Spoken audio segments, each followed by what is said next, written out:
আমাৰ অসমীয়া জাতিৰ হাৰ্টথ্ৰব হৃদয়ৰ স্পন্দন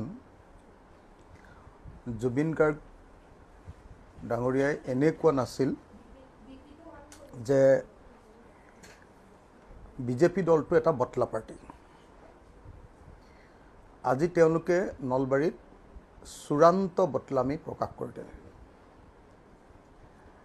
অসমৰ সব মানুহে যি সময়ত জুবিন গাৰ্গৰ ন্যায়ৰ বাবে মানে একেবাৰে শুব পৰা নাই ন্যায় বিচাৰি, যি সময়ত জুবিন গাৰ্গৰ ন্যায়ৰ বাবে মানুহে খোৱা বোৱা ভালকৈ কৰিব পৰা নাই, যি সময়ত অসমৰ মানুহে